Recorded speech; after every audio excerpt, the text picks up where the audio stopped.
Hey everyone, welcome back. In this video, we're going to go over some types of listings for your sports cards, primarily with eBay in mind, and we're also going to walk through benefits, consequences, when you should use them, as well as some real-life examples from my eBay store when I've used this thinking to decide what type of listing I want to do, and then also some of the paths that might stem from that based on buyer interactions, conversations, messages, and practices.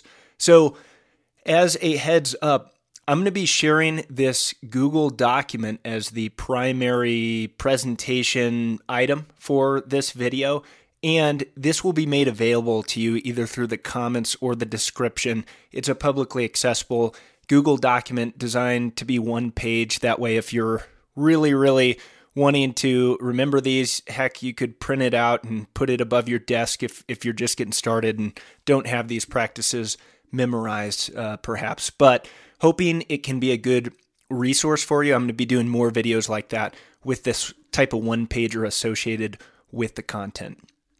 So to begin, quick overview on the different listing types that are available for you when selling sports cards.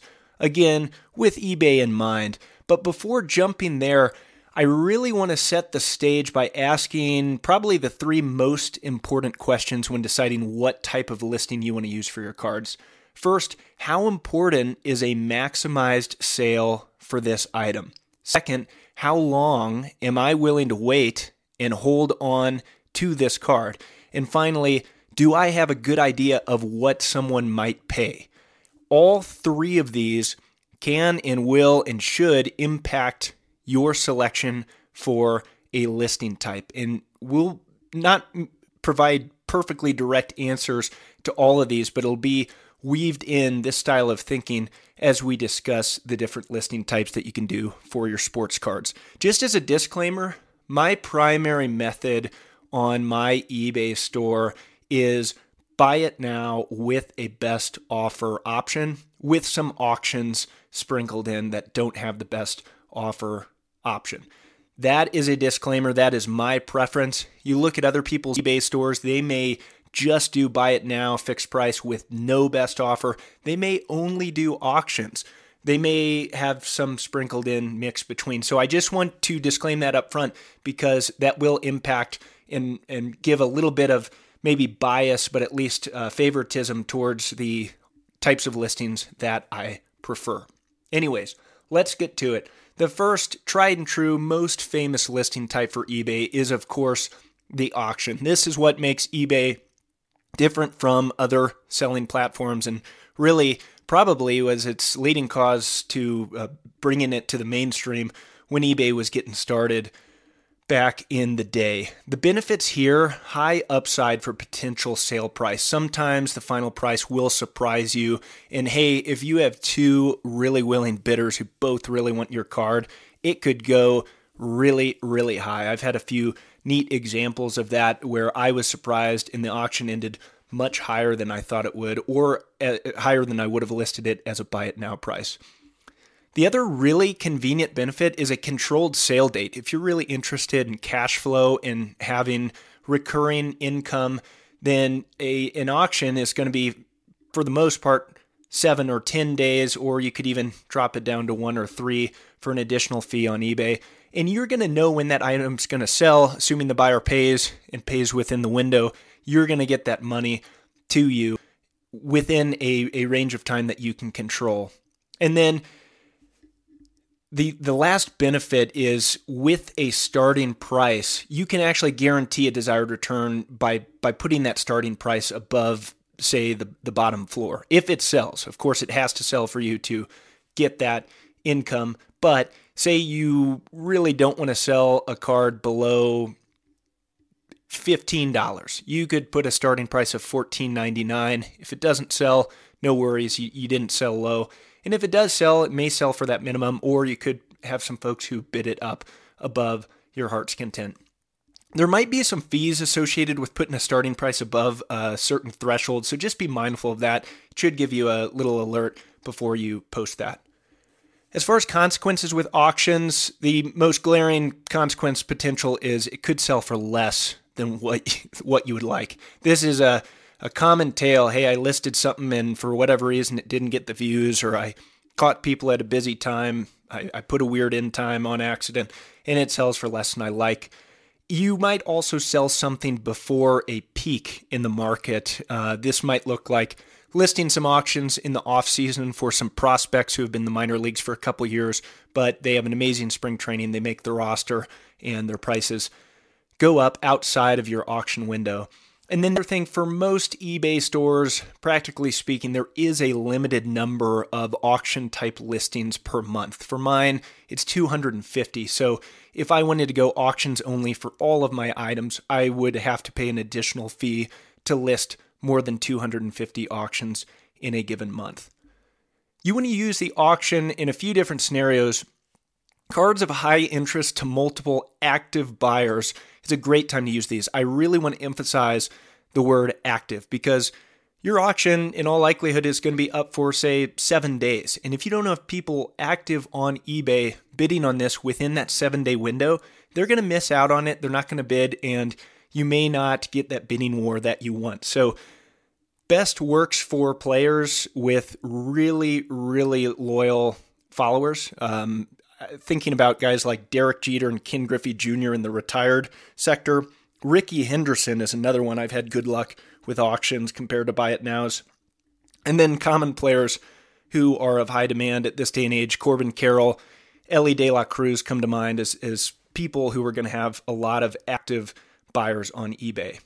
Another one, this is kind of a cheat code. Cards you don't want to price. If you are sick of looking up comparable sales or comps, you don't have to price an auction. You can just start it and let it go. And in theory, the market is going to tell you what that is worth. So if you just do not want to price, you can save a lot of time there by just starting it at a low price, clicking begin, and watching the auction go. Another one is for cards with an expected future uptick spike that are really in demand. For instance, a prospect debut within the auction period. Say you think someone is going to debut within the next few days. Surely, if it's a hyped prospect, people are going to be online looking for their cards after that debut because it might be news to them. And there's just going to be a spike in demand and probably not a spike in supply. There's going to be a lag. A lot of people will be listing those players after debut or after a no-hitter, really immediately after or within the days to follow. So if yours is up and you can predict some type of big event, maybe a Hall of Fame announcement as well, then this is a good time to do an auction. And then finally, if you want maximum views, I've noticed auctions typically get more eyeballs on them than buy it now listings. And one way to get maximum views is just start it at 1 cent. I've done this for cards where I know there's demand, I know they're going to sell.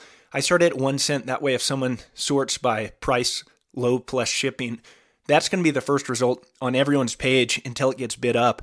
And then a lot of people will search by number of bids most, and that after it gets a certain number of bids, you'll get more eyeballs, so you'll get more views that way. Here is a recent example of an auction that I did on eBay that sold at, I think, was a moderate price, and I'll tell you why I put this as an auction as opposed to buy it now. And keep in mind these questions. How important is maximize sale? How long am I willing to hold on? Do I have a good idea of what someone might pay along with these? So I put this one, Yamashita. He's a Japanese, really young star pitcher, really good. Probably will be in the MLB someday if he stays healthy and continues to succeed. And I noticed there was a recent sale much higher than this one. And I had this purchased at a cost basis of 41 cents. I got an awesome lot of cards. This was in it. I saw that really high comparable sale, and I said, okay, well, there's obviously demand for this guy. He's really good.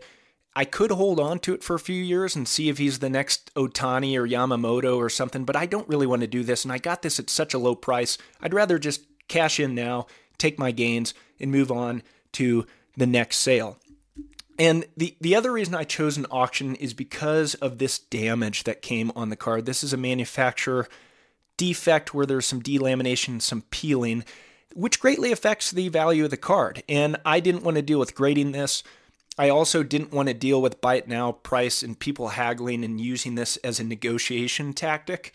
So I went ahead, set this as an auction, had a good comp in the background. I could have maximized the sale. I probably could have sold it more by waiting around, but I wanted to take the money and run, and I realized that there is a lot of risk with this guy in case he gets injured or something, and because I bought it at such a low price, I was just going to let it ride, see what happens. So ended at $38, which for my selling mindset going into this, I was very satisfied with. No harm in that. It did get a lot of views, and it got 13 bids, so my prediction on demand was correct. On to the next one, very similar, but you can actually add a best offer option to your eBay auctions. This is a great way to gauge potential value by the offers that come right away. If you don't know what something's worth, you can set it as an auction, and maybe you'll get some offers early on that will kind of tell you what something's worth. Again, high upside for potential sale price. As a consequence, or a few consequences, you may have a listing fee with this, and then once you get a bid on the item, the offer option will go away. It'll vanish and not be available to the buyer or the seller. And as a result, the auction sale might be less than an initial offer that comes in.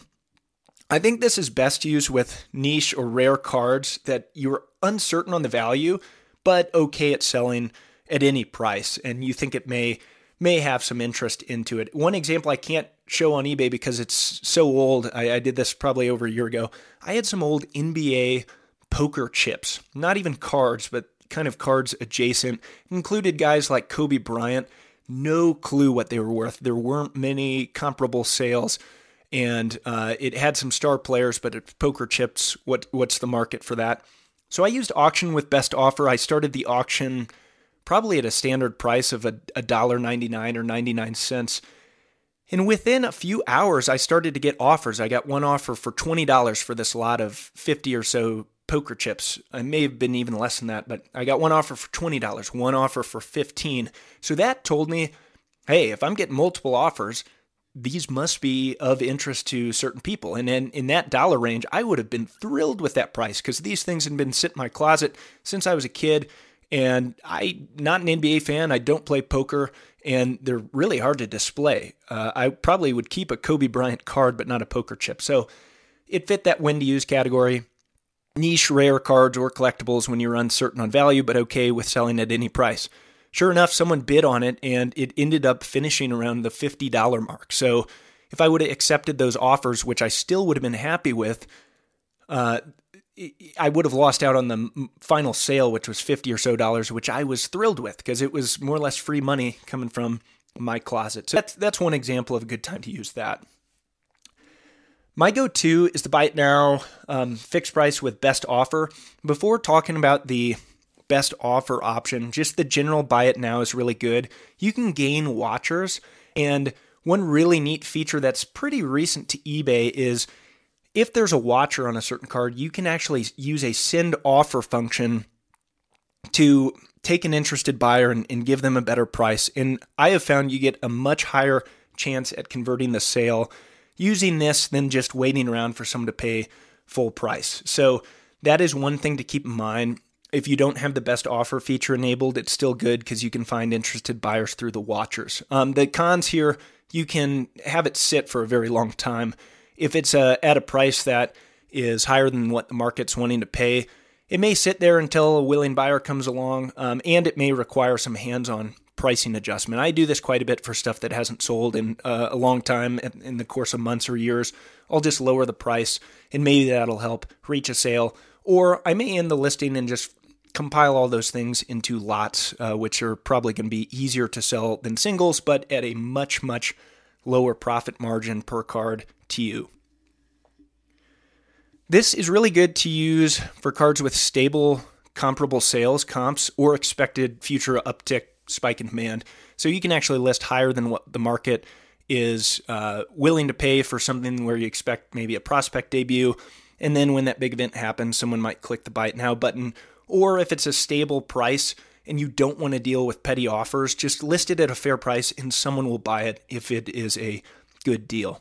And then another good time to use this is with cards with few active listings. Say there's not much out there. If there's any demand at all for the card and there's no supply and you're the only person on eBay or a platform with this, it might be good to list buy it now, fixed price with no best offer option. This might be another good approach for one-of-one cards like printing plates, where you quite literally are the only person who has that. Now, my favorite is buy it now with the best offer option. I see very little downside to the best offer option. I'll actually start with that because it's worth talking about. The most annoying thing with best offer is lowball offers. I routinely have stuff listed for $1.99 or $2.49, and someone will make me an offer for literally $1, which if you factor in shipping fees, you lose money on that sale, and I just don't do it. I don't accept offers of $1 for one single card, and you have to deal with that, and some buyers are petty and they'll give you another lowball offer, but that's just part of the territory for this option. You also get less visibility compared to auction, maybe, kind of for the reasons discussed earlier, so just keep that in mind, and it again may sit for a long time. So those are kind of the cons, but I will say the benefits compared to not having the best offer option are really compelling. For instance, it can lead to a fast deal. If someone sees something come online, they may just give you an offer, and if it's reasonable, you accept that within an hour in some cases. And then the other big one that I think is huge here is it really does promote add-on sales of additional cards to other purchased items. And I'll show you an example of that and when this makes sense. But you want to sell more rather than less. And say that $1 lowball example, what if they offer you $1 on 2, 3, 4 cards? At that point, you want to accept, or you should think about accepting, because you can maybe package those in a single envelope or a single bubble mailer, save on the shipping cost, and at the end of the day, have more revenue and better profit by selling multiple. And that's really only enabled by you having the best offer option on where people will consider doing that, sending offers on multiple cards. When to use this? Cards with few comps, but you have a good reasonable estimate on the value. Again, niche rare cards that a small group of collectors might really want, and low value cards where you might want to sell multiples to the same buyer. So I'll show a few examples here, and best offer is also good for cards that you're willing to get rid of quickly. Here's one example. I had an offer of this. This is a short print from the 2014 set. I got it at a really, really, really good cost basis. So I was fine selling this lower than the list price. I didn't know exactly what it was worth, but I gave it a higher price than maybe than I thought it was worth. And shortly after this listing, I think I got an offer of $25 for this, which much lower than the list price, but seemed in the ballpark. And again, way higher than what I paid for this. So I actually accepted that. The buyer sent me a message and said something along the lines of, "Hey, I love short prints. This is going to be a great addition to the collection. Thank you for accepting my best offer." And so with that, I said, "Oh, you like short prints? I actually have more available in my shop, and I can cut a discount or a deal with you if you want to buy more." And so this was purchased for $25, and you can see here I had a few others that this buyer was interested in.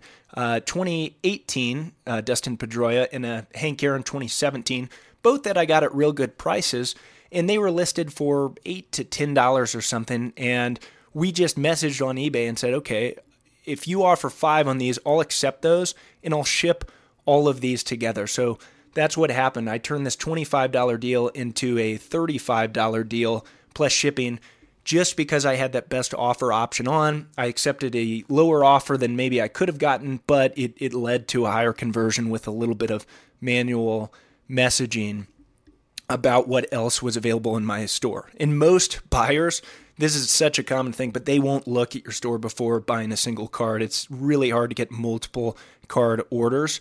And that's one con to the best offer option, is just because many buyers just will order one at a time. But that's one example of how I turned a Buy It Now with the best offer into 3 sales into one, and was able to combine shipping there. Let me pull up a couple more of when this makes sense. Here's one that's limited to 75 copies, and I just listed it as best $11.99 or best offer. I got this for around 85 to 90 cents. I bought it in bulk from a large dealer, and because it's limited to 75 and Barry Bonds is on it, I just said, hey, I'm going to list this at $12 and see what happens. And sure enough, this actually sold at full price, no negotiation, in excellent condition. It even had some surface wear, and someone pulled the trigger. So no harm there. I was really happy, and I would have probably accepted 8 to 10 on this, especially considering the cost basis. Here's another example. 1998, these Circa Thunder Rave parallels are pretty darn popular. John Wetland, not an especially collected player, and there was some wear here. And shortly into my listing, I got an offer of $9 for this, and I paid in that same cost basis range of 85 to 90 cents for it. So I waited towards the end of that offer window in case someone would maybe offer me higher if I had full price, and I very graciously accepted that offer of $9.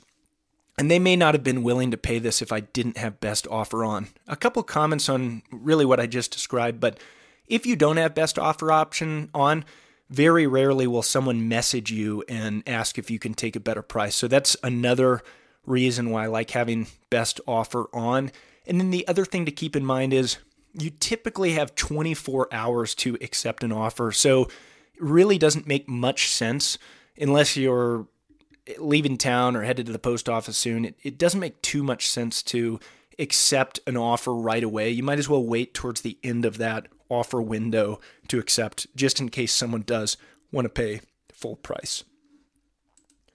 So that's kind of an overview. That's at least my thinking and mindset going in to using these different types of listings on eBay. One other one that I'll mention that is not an option on eBay, but is pretty common, especially on social platforms and at card shows, is the old make an offer. I'm not going to list a price. You make me an offer. The benefit is an offer might surprise you. And the consequences, you're going to get lowball offers probably if you don't have a price listed, even if you have one in mind. And the biggest one is uninterested buyers. Who wants to go to a store and not see the price tag? You hear this feedback all the time at card shows where dealers will set up and not have prices listed. You're going to turn away a lot of potential buyers just by not having a starting price. It is interpreted as a little bit lazier of an approach. You didn't take the time to price your items. With that being said, when to use, I kind of hinted at this, it's not recommended generally, but if you have an extremely rare item or a high value item that you are inclined to keep and you really don't want to get rid of, but hey, if the price is right and someone made an offer, you would consider selling that way, this could be a really good way to do it. Say you have some really, really nice piece that fits your personal collection, but someone makes you an offer that you can't refuse, probably a good time to use this style of listing. Again, not offered on eBay, but in practical everyday life when dealing cards might be something to consider. I didn't discuss auctions with reserves. Generally, for my level of selling and low-end things, not recommended, but for super high valuable stuff, it might be a good way to go. And they're typically, especially on eBay and other auction houses, are going to be some fees associated with that. So anyhow, hope that was helpful. This is just a review of the most common types of listings for eBay for your sports card. This can apply to other collectibles or areas of interest, but again, my specialty is in sports cards, so I've tailored all of this content to be set around those. So thanks for listening. Again, if you found this resource helpful, I'm going to have the link in the description and or comments to this video, so feel free to use it. It should be accessible to you, and I hope that you follow along, subscribe, and tune in to some of the upcoming videos that I'll have on the sports card and eBay world. Thank you.